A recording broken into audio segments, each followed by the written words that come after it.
معاكم على الكرونوميتر الابلكيشن اللي بنستخدمه لحساب. في الفيديو ده هتكلم معاكم عن الكرونوميتر الابلكيشن اللي بنستخدمه عشان نعمل الدايت بلان بتاعتنا او النيوتريشن بلان بتاعتنا. وهبدأ معاكم ان انت بتعمل ساين اب في الاول، بتعمل تسجيل البيانات بتاعتك وبتعمل اكونت ليك على الابلكيشن. والابلكيشن حلو جدا، خصوصا ان انت لو انت مثلا عارف الداتا بتاعتك او عندك معرفة بالداتا بتاعتك وعارف ان انت تحط السعرات بتاعتك والماكروز بتاعتك واحتياجاتك، وقادر ان انت تظبطها بشكل كاستمايزد او تنسقها يعني في نيوتريشن بلان بناء على الوجبات اللي انت عايزها. تمام، فتعالوا معايا بقى كده ان احنا نعمل ساين اب وندخل الاكونت بتاعنا او ندخل الايميل بتاعنا ونشوف مطلوب مننا ايه. اول حاجه في البروفايل ديتيلز بقول لك يعني الجندر بتاعك ايه او التايب بتاعك ايه، ولد او بنت، وفي حامل. تمام، بريست فيدنج. فدي الحاجات اللي هو بيطلبها منك في اول التسجيل يعني. بعد كده تاريخ ميلادك. طبعا انا هدخل حاجات عشوائيه عادي عشان كده كده انا عندي اكونت بتاعي ومفاتحه، فمثلا خلينا كده. تمام، هنا بيحتاج منك طولك، خلي بالك ان هو عنده انش وسنتيمتر، فانت تختار سنتيمتر. تمام، برضه دخل داتا عشوائية عادي. طبعا هنا بتختار الكيلو جرام لان احنا بنتعامل بالكيلو جرام مش بالباوند. تمام، حط مثلا 80. اوكي، بعد كده تقول نيكست بالعربي استمرار او استكمل. فهو مش بالانجليش عندي عشان انا جامد في الانجليش ولا حاجه، هو بالانجليش عشان الموبايل انجليش اصلا. هنا بيقول لك الاكتيفيتي ليفل، يعني مستوى النشاط بتاعك ايه. بيقول لك based on your activity level chronometer can estimate the amount of energy you burn each day. يعني هو بيساعدك ان هو بناء على الاكتيفيتي ليفل ده يحدد السعرات اللي انت بتحرقها على مدار اليوم او الطاقة اللي جسمك بيحرقها يعني كل يوم. فهنا بيقول لك هو مديك زي ايه، زي محطات كده بتختار منها. تمام، فانا مثلا هقول له ان انا مودريتلي، يعني النشاط بتاعي متوسط الى حد ما يعني. هو بيقول لك اصلا المودريتلي او النشاط المتوسط دول بيعملوا ايه، بيتحركوا بتردد مستمر او بشكل يعني مستمر على مدار اليوم، وبيبقى اللي هو زي ان انت تعمل كونستراكشن ورك، تنظيف ما الى ذلك، يعني زي ان وبتتمرن من 3 ل5 ايام في الاسبوع. فلو انت شخص الشغل بتاعه فيه حركة متوسطة الى حد ما، بتشيل حاجات، بتحط حاجات، مش عارف ايه، بتطلع سلم بتنزل سلم، فاعتبرها يعني اعتبر الليفل بتاع الاكتيفيتي بتاعتك او النشاط بتاعك متوسط. تمام، هنا بقى السيتا جروب بيقول لك حط الهدف اللي انت عايز توصل له، يعني اللي هو بالنسبه للويت بتاعك، الويت جول. انت عايز تعمل 200 ويعني عايز تعمل ثبات في الوزن بتاعك، ولا حابب ان انت تعمل بالكينج او تعمل جين ويت او تعمل لوز ويت. يعني مثلا احنا هنا لو نزلنا كده ده لوز ويت، وهنا جين. تمام، اللي هو مثلا هنا بيقول لك جين ان انت تعمل جين تزيد تقريبا كيلو في الاسبوع يعني. تمام، وفي نقطة مهمة برضو ان انت لو انت حد لسه بيجنر في حتة الجيم عموما بشكل عام، يعني انت لو واحد بيجنر في ان انت تلوز فات، فهتلاقيك بتخسر وزن بسرعة في اول مثلا 3 اسابيع بتعمل فيهم نيوتريشن بلان او بتحاول ان انت تمشي على دايت يعني. وهكذا في بدايتك لو انت واحد كنت رفيع وداخل جيم عشان تزيد وكده، وبدأت ان انت تزود في اكلك، فاسرع وقت هتزيد فيه الفترة الاولى. الزيادة فيما بعد كل ما بتستمر في الجيم وكل ما بتبقى شخص مواظب على الجيم وعلى الاكل، بتبقى الزيادة صعبة الى حد ما يعني. تعالوا مع بعض نخليها مثلا انا عايز اظبط وزني. فهنا بقى حته تانية ان انت اخترت دي، بيقول لك كاستم انرجي تارجت، يعني انت عايز تاخد كام كالوري في اليوم، انت اللي هو التارجت بتاعك ايه. تمام، فاحنا مثلا نكتب له عايز 3500 كالوري في اليوم. مالكش دعوه بقى بالويت جين، يعني هو انت كده كده يبقى عندك باك جراوند وعندك خلفيه ان انت كاستم انرجي تارجت اللي هو 3500 كالوري دول هيزودوك اصلا، مثلا وليكن هتمشي بريت بسيط، انت هتزيد مثلا نص كيلو في الاسبوع. لو انت اصلا البي ام ار بتاعك مثلا 3000 مثلا، او البي ام ار بتاعك 2800. تمام، نعمل نيكست. بيطلب منك بقى الداتا بتاعتك، طبعا اتعلم على دول وتحدد اسمك. في اكونت انا عامله عشان نضيفه هنا. تمام. اختار بقى اي باسورد يعني، واحدد لي باسورد لوحده. تمام، بتعمل تم، تنزل نيكست. انا بقول لك ده عشان ايفون، بقول لك تعمل تراك، اقول له لا. فانت عشان تدخل على الاكونت ده وتشتغل، او على الموقع، على الابلكيشن وتشتغل، فبيقول لك ان انت تعمل فيريفاي، تعمل تاكيد يعني للايميل بتاعك ان هو متسجل تبع الكرونومتر. تمام، فانت هنا هتقول له تمام، وتروح تشوف الجيميل بتاعك جه عليه الاكونت اكتيفيشن، يقول لك فاليديت اكونت. تمام،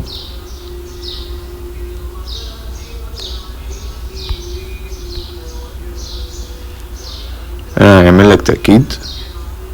تمام، كونتينيو، بس كده، شكرا كده بقى. تمام، لو انت عايز تاخد حاجة بقى بريميوم او حاجة برو، فانت ممكن تعمل ابجريد تبقى الباقة الجولد، فدي مش عارف سعرها كام دلوقتي بصراحة.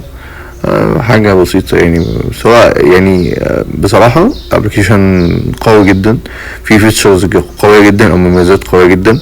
يعني مثلا عندك حاجة دي في الجولد، مفيش اي ادز بقى، مفيش اي اعلانات. تمام، ان انت تعمل ريبيت ايتمز او تغير الحاجات بتاعتك يوميا، يعني من غير ليميت يعني. وممكن تعمل النيوتريشن بلان دي وتنزلها، او تبقى محدد تراكنج ليها، او تعمل زي تتبع للي انت بتاكله وبتحدد عليه ومش عارف ايه والكلام ده كله على الابليكيشن. كل ده على الابليكيشن. تعمل تايم معين كجول، او تعمل تايم معين للنيوتريشن بلان بتاعتك. وبيقول لك كمان ان انت ممكن تحدد الكاستم بايومتريكس، يعني اللي هو كريت كاستم بايو ماركر، بتحدد الماركرز بتاعتك عشان تراك الايه التطور بتاعتك يعني. في شارت، في انسايت دي بتبقى يعني بيشوف التطورات بتاعتك على مدار الشهر كله يعني.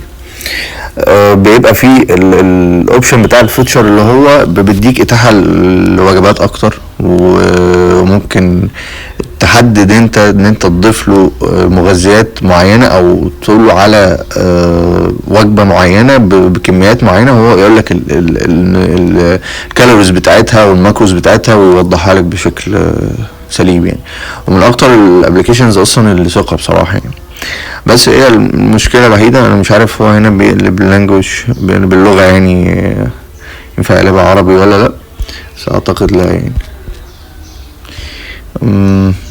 طيب تعال نشوف كده مثلا هنا. لا اعتقد لا، ما بيضيفهاش او ما بيغيرهاش.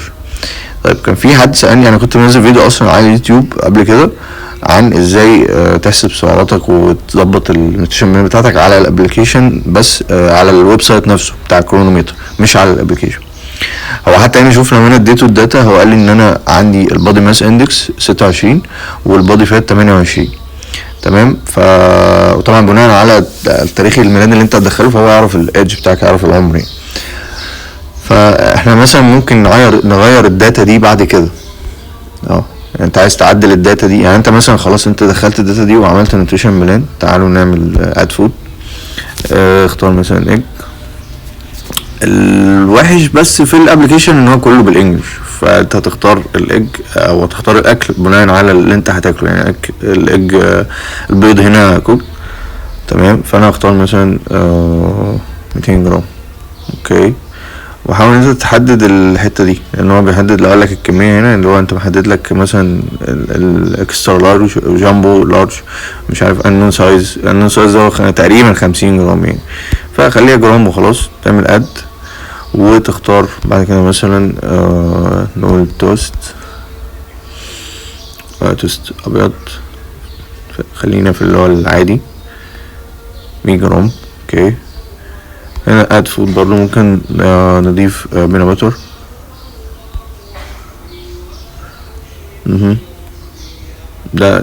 ده فول سوداني رو ني يعني. هنا بدي بينا باتر،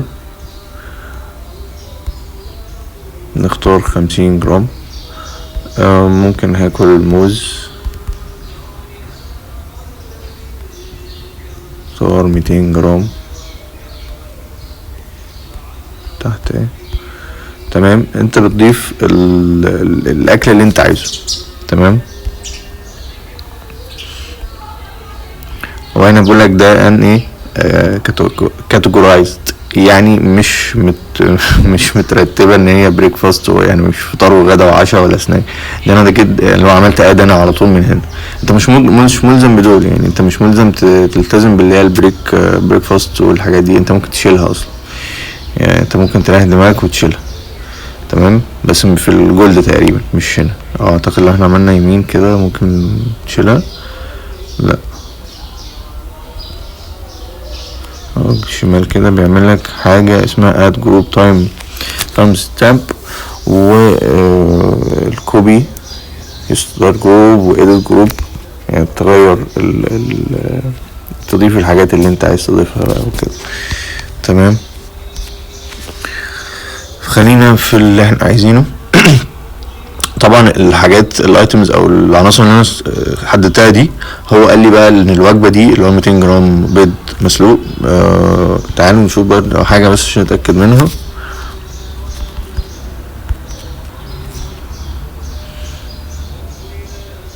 اوكي تمام. البيض الحاجه اللي احنا اخترناها كده كده بتبقى هنا، بتفضل هنا الموسترس انت استخدمتها قبل كده يعني. فالبيض والتوست والبيني باتر والبنان الموزة او الموز. الوجبة دي او العناصر اللي انت دخلتها دي، العناصر دي فيها 1100 كالوري، وفيها 1000 وفيها هنا 51 جرام بروتين، وفيها نت كارب 102، وفيها الفات 51 جرام. حاجه حلوه برضو في الابلكيشن هنا ان هو يعني هو احنا حددنا 3500 كالوري، فهو بناء على الويت بتاعي او على الوزن بتاعي وعلى الطول بتاعي وعلى سني اداني الماكروز، وطبعا بناء على التارجت، يعني احنا قلنا له ان احنا عايزين ايه نزيد. تمام فبناء على التارجت فهو قال لي ان انا محتاج 218 جرام بروتين، ومحتاج 393 جرام كربوهيدرات، ومحتاج 116 جرام فات. تمام هنا كل الايه الماكرو بقى، التفاصيل كلها الميكرو اللي هي المغذيات الصغرى اللي هي الفيتامينز والمينرالز، بيقول لك على كل حاجه بقى بيوضحها لك، حتى الالياف. يعني انا بقول لك الالياف فيها كذا، انت لو ضغطت عليها كده هنا اعملها لك بالنسبه، انت لو ضغطت عليها هتلاقي الالياف اللي هو اللي موجوده في الاكل اللي احنا حطيناه ده، اللي هو الموز والتوست والبيض والبينا باتر، فيهم كذا، يعني فيهم كميه كذا، فيهم 12 جرام فايبر. تمام هنا في اللي هو كمية الحديد، هنا في كالسيوم، في فيتامين A، فيتامين C، B12، عندك الفولات، عندك البوتاسيوم، موضح لك كل ده. طبعا انت عايز بقى تعرف اكتر عن القصص دي والتفاصيل كلها دي، هتبقى ايه محتاج ان انت ايه هقولك جيت جولد، انت تشترك في البريميوم بقى. بعد كده عايز تعمل وجبة تانية برضو as you like، مثلا هتاكل رز.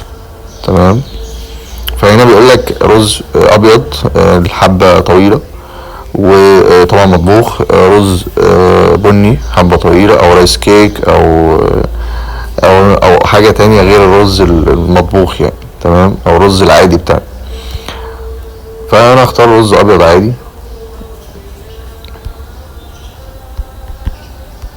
200 جرام اضيف، او انا بضيف كل الايتمز ورا بعضها، انا مش محتاج دول، يعني انا مش محتاج. اللي عايز بقى يقسم هو براحته، لو عايز بقى يبقى الموضوع براحته هيجي عند الوجبه كده.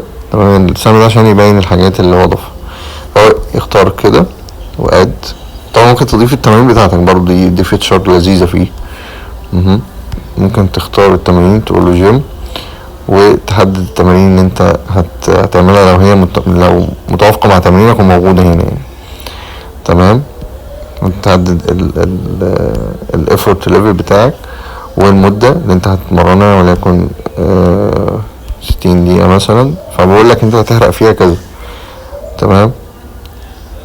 هو قالك هنا ده يعني الكالوريز اللي انت هتحرقها في التمرينة دي هتعمل عجز 210 كالوري. انت فاهم قصدي؟ فاهمين يعني الفكرة في ايه؟ ان هو انت ضفتها مش عشان ايه تحدد تعمل التمرين الكاستمايز اكسرسايز بقى. لو انت هتضيف حاجة مثلا نقول له بنش بريس، مش هتضيف بلان. انت فاهمين قصدي؟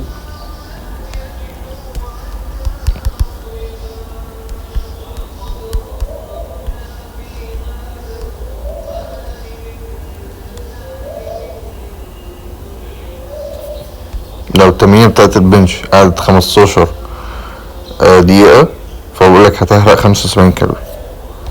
تمام. ممكن نشيل الحاجة دي كده، بتتمسح كده بالجنب. اوكي. فانت اد فود، ضيف الحاجة اللي انت عايزها، ولكن هتضيف الحاجات دي او البيض، تضيف زبدة الفول السوداني، هتضيف التوست والموز. ده في الوجبة بتاعت الفطار بتاعتك. تمام كده. الداتا دي اتضافت في البريكفاست. طيب نمسح دي، عايزين نشيل دي، كده.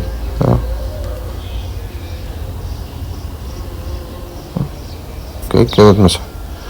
يبقى عندنا مثلا على الوجبة التانية او على الغدا ايا يكن، فاحنا هناخد الرز 200 جرام،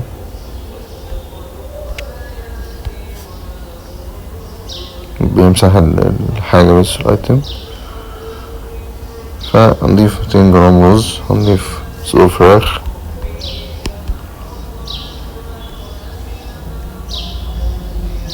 تشيكن بس سكنلس يعني من غير جلد. تمام.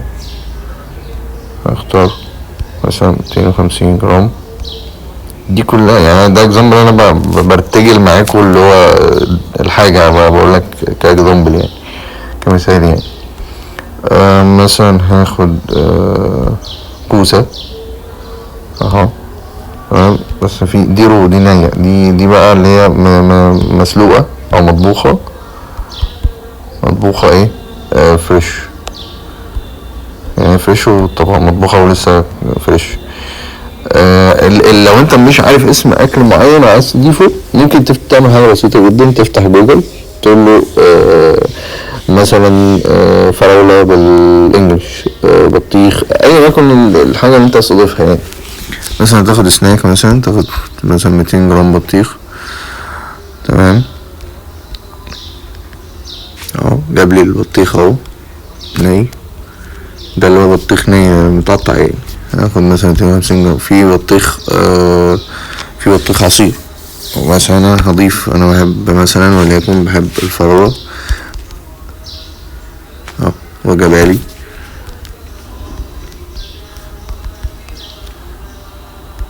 ايا يكن الاكل اللي انت هتضيفه، فهو بيحسب لك كل حاجة. تعالوا نرجع للاول خالص، يعني الحاجات اللي احنا ضفناها دي تمام بتدينا 1985 كالوري. وهنا بيقولك على اللي انت اللي استهلكته او اللي الاكل ده هيستهلكه، يعني هيديك كمية قد ايه من الكالوريز، اللي هي اول واحدة الكونسيومد، والبرند اللي انت اللي هيتحرق. تمام. واللي ناقص لسه 1500 ايه و15 كالوري. تعالوا نضيف مثلا جبنة قريش،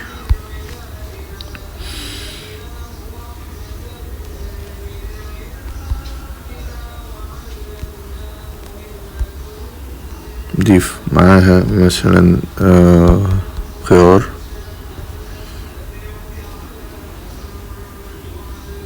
بقولك هنا الخيار هتختاره مع القش ولا من غير قش.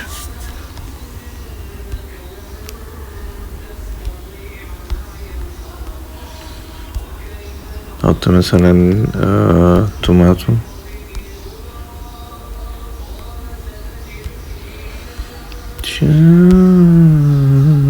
الله يصير.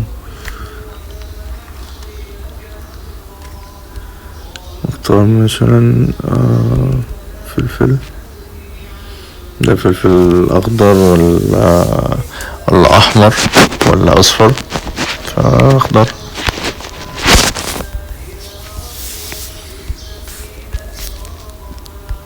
تمام. كل ده بعد كده اللي احنا نختاره هيقول لنا كمية السعرات بتاعته، ولسه مازال ناقصنا ايه. تعالى ممكن نضيف دي، ممكن نعملها دبليكيت اعتقد، ممكن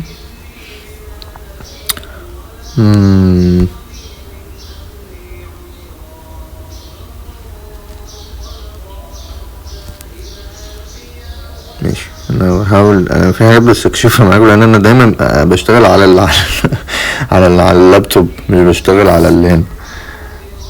هو ضاف يعني، خدت الكوبي من البريكفاست وضفتها في نفس الوجبة، فضاعف الوجبة، عمل لها دبل. تمام كده. بقى الكالوريز اللي هستهلكها 3436 كالوري. تمام. البرند اللي هتتحرق من الاكتيفيتي او اللي انت هتحرقها على مدار اليوم بناء على البي ام ار بتاعك اللي هو حسبه، وبناء على الاكتيفيتي ليفل اللي انت ضفته. تمام.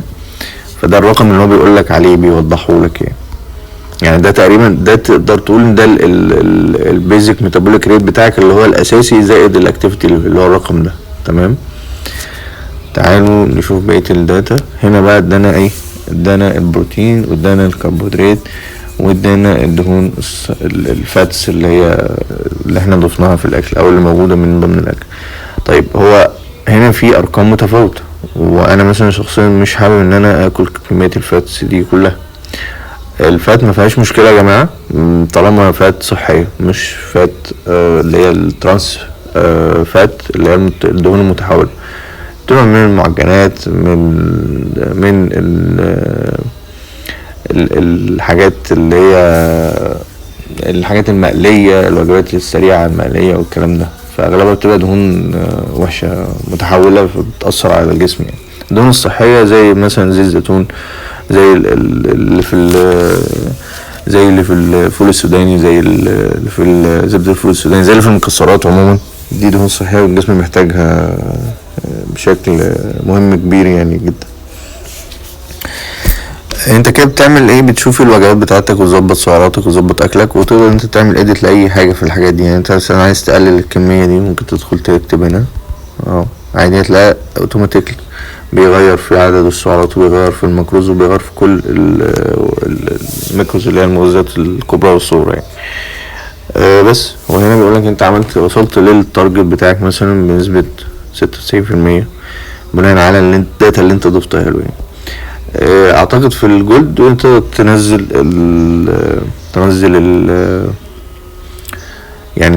النيوتريشن بلان بتاعتك دي، تعمل ديلي ريبورت، تقرير يومي عن الحاجة بتاعتك اللي انت ضفتها والمغذيات بتاعتك، وتبقى عارف كل التفاصيل دي. انا عملت الفيديو ده لان في حد سألني قال لي هو انا ينفع ازاي اغير السعرات او اغير الداتا بعد ما عملتها. فاحنا بعد ما انت ضفت خلاص وعملت بياناتك وعملت النيوتريشن بلان بتاعتك وكل الكلام ده كله، عندك الحاجات دي تقدر تغيرها بكل سهولة. يعني انت التارجت ممكن تغير الحاجات دي عادي. تمام. وتعمل سيت وتغير فيها عادي جدا. وهنا بيقولك المعادلة اللي هو مستخدمها بتاعت ميفلين، المعادلة حساب السعرات. تمام. تعمل ريستور وتدخل الداتا وبس عشان ما تسوحش نفسك يعني. وهنا برضو السيرميك افكتيف فود ده اللي هو التأثير الحراري للأكل. يعني انت عايز تغير الجول بتاعك وتخليه مثلا ان انت عايز توصل تعلي وزنك، يعني انت 80 وعايز تبقى 90 مثلا، فهو وانت بتقوله ان انا عايز ازيد مثلا وزن قد كذا في الاسبوع، فبيقولك السعرات اللي انت هتزودها كذا يعني. تمام. فبناء على السعرات اللي هو بيقولك عليها بقى هتروح تعمل ايه؟ تعدل الاكل بتاعك. تمام، تظبط الدنيا بتاعتك بقى. ممكن تغير الداتا دي من هنا. انا غيرنا مثلا البيانات دي، هتلاقي اوتوماتيكلي بيغير في السعرات لو هنشيلنا الحاجات دي. يعني لو احنا دخلنا على هنا ورجعنا، هتلاقيه قالك ان السعرات بتاعتك اتغيرت. تمام. وعايز تشوف اكل وتضيف انت وجبات، تعمل كاستمايز فود بقى وتضيف حاجات ده في الكلام ده هنا، وبراحتك بقى عيش. يعني تضيف الاكل او تكريت ميل وتضيف اللي انت عايزه. عايز تعرف السعرات بتاعتك كويس بقى، يبقى شيل الحاجات دي، امسح كل الكلام ده، لان هو هيديلك الداتا فوق ويقولك انت جسمك محتاج كام بروتين وكام كارب وكام فات. وهيعرفك طبعا المينرالز والفيتامينز اللي انت دخلتها عن طريق الاكل، وبناء عليه تشوف اللي ناقصك من، يعني انت متقدرش تجيب حاجه ناقصه، حاجه من باب الطاق كده وانت مش محتاجها. تمام. الكالوريز اللي احنا محتاجينها ل 3629 كالوري. تمام. احنا قلنا البرنت دي اللي هي اللي جسمك بحرقها اوريدي، اللي هي البيزل ميتابوليك ريت، و 33% من الاكتيفيتي لايت، يعني الحاجتين اللي جسمك محتاجهم على مدار اليوم من غير حتى ما يبدا يعمل اكسرسايز. هو محتاج 2631 كالوري. هو تقريبا زود، عمل كالوريز سيربلس او فايض من السعرات تقريبا 1000 كالوري. تمام.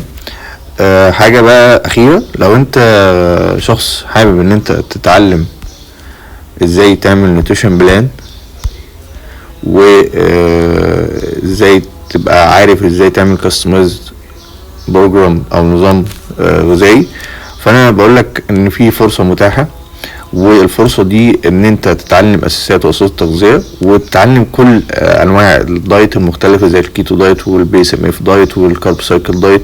كل التريكات دي هننزل تحت نشوف محتوى الكورس ده. كورس نيوتريشن عملي بشكل كبير جدا، وده كان السبب ان انا اعمل الكورس ده، لان ناس كتير كانت بتاخد كورسات متعرفش تعمل نيوتريشن بلان، فدي كانت مشكله.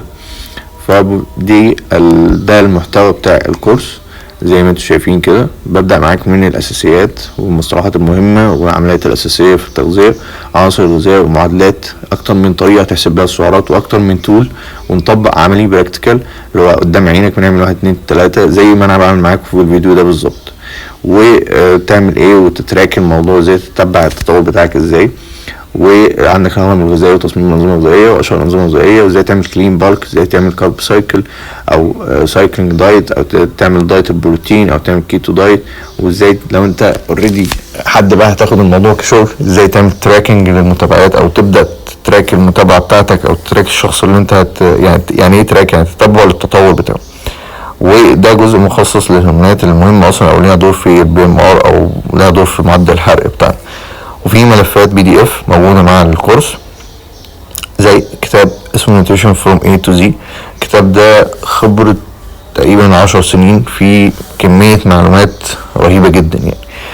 وفي برامج تدريبية، وكمان في PDF كتاب فيه تقريبا 30 وصفة طهي، محسوبة السعرات ومحسوب الماكروز بتاعتها اللي هو البروتين والكارب والفات والالياف، وكمان بشرح لك طريقة الطبخ او طريقة التحضير اللي انت تعمل بيها الوجبة دي.